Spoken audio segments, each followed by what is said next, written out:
Sebelum melanjutkan, jangan lupa subscribe dulu. Terima kasih. Bab 268 Melawan Kehendak Tuhan. Feng Jiu tertawa dan berkata, ramuan obat dan pemurnian pil berasal dari keluarga yang sama, jadi menurutku tidak akan terlalu sulit mempelajarinya.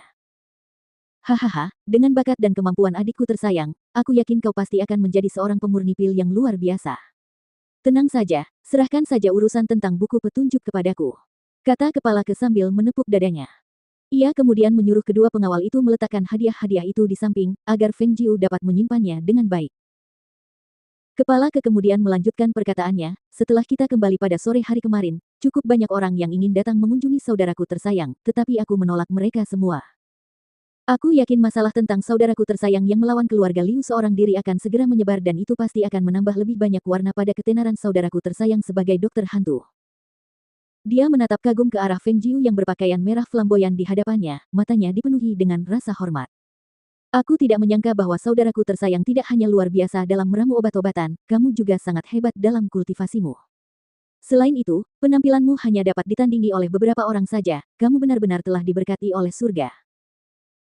Mendengar serangkaian pujian yang dilimpahkan kepadanya, wajah Feng Jiu dipenuhi dengan senyuman saat dia berkata, saudaraku, jika ada yang ingin mengunjungiku, bisakah kau membantuku memberitahu mereka bahwa aku tidak ingin bertemu siapapun selama periode ini?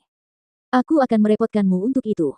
Dia mengepalkan tangannya untuk memberi salam, dan menyimpan hadiah-hadiah itu sebelum pergi. Kembali ke halamannya, dia sangat bersemangat saat mengeluarkan kapal udara mewah untuk ditunjukkan kepada Leng Xuang. Lihat, ini adalah artefak terbang ajaib. Di masa depan, kita akan dapat kembali sendiri. Kapal kecil mungil ini sebenarnya dapat memuat lebih dari 100 orang. Aku baru saja melihatnya. Semuanya ada di dalam sana. Ini pasti sesuatu yang bagus untuk dipersiapkan saat pergi ke tempat yang jauh. Nyonya sudah berniat untuk kembali.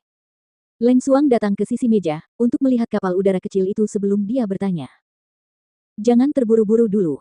Aku masih punya sesuatu yang harus kulakukan di sini. Baiklah, bantu aku mendapatkan peta Green Gallop Country. Sambil berbicara, dia melirik ke halaman untuk melihat makhluk kecil itu duduk tepat di depan pintu untuk menatapnya, dan dia tidak bisa menahan senyum. Bol-bol, kemarilah. Panggilnya sambil mengaitkan jarinya. Sementara itu Leng Xuang menerima perintahnya dan pergi mencari peta negara Green Gallop. Makhluk kecil berbulu putih halus itu duduk di sana, menatapnya, dan ragu-ragu sejenak sebelum perlahan-lahan berjalan mendekati kakinya. Anjing yang baik. Feng Jiu menggendongnya, wajahnya tersenyum saat dia meletakkannya di atas meja dan mengacak-acak bulunya sambil berkata, kamu tidak benar-benar terlihat seperti anak anjing, tetapi lebih seperti binatang roh peliharaan. Aduh. Bol-bol menggerakkan mulutnya sedikit untuk mengeluarkan suara melengking, lalu meliriknya sebelum menjatuhkan diri ke atas meja, tidak peduli lagi dengan Feng Jiu. Hai anak kecil, sombong sekali ya kamu. Dia tertawa kecil, dan menjentikkan jarinya dengan lembut di kepala benda itu. Tiba-tiba dia tidak dapat menahan diri untuk berpikir, bahwa jika penguasa neraka memberinya benda kecil ini sebagai hadiah, dan dia tidak melanjutkan masalah tentang pencurian ginseng 1000 tahun itu, apakah itu berarti ada sesuatu yang perlu dia lakukan untuknya? Memikirkan fakta bahwa Tuan dan Paman neraka adalah orang yang sama, dia tidak dapat menahan diri untuk tidak mendesah. Itu seharusnya sudah jelas. Bagaimana mungkin ada begitu banyak orang di dunia yang menderita racun embun beku 1000 tahun? Dia telah menduga bahwa kedua orang itu saling terkait dalam beberapa hal tetapi tidak menyangka bahwa mereka sebenarnya adalah orang yang sama. Sementara itu di sisi lain, di suatu halaman. Melihat tuan mereka sedang sarapan, Grey Wolf dan Shadow One yang berdiri di samping saling melirik dan diam-diam menggeser langkah kaki mereka ke arah luar. Ketika mereka sampai di luar, Shadow One menekan suaranya dan bertanya, menurutmu, bagaimana keadaan tuan kita? Dia pergi mencari dokter hantu tadi malam, jadi mengapa wajahnya masih gelap seperti guntur? Mungkinkah dokter hantu telah mengabaikannya? Grey Wolf melirik sekilas ke dalam dan suaranya berbisik saat dia berkata, aku rasa hadiahnya tidak tepat. Lihat, meskipun dokter hantu masih muda, tapi dia tetap laki-laki loh.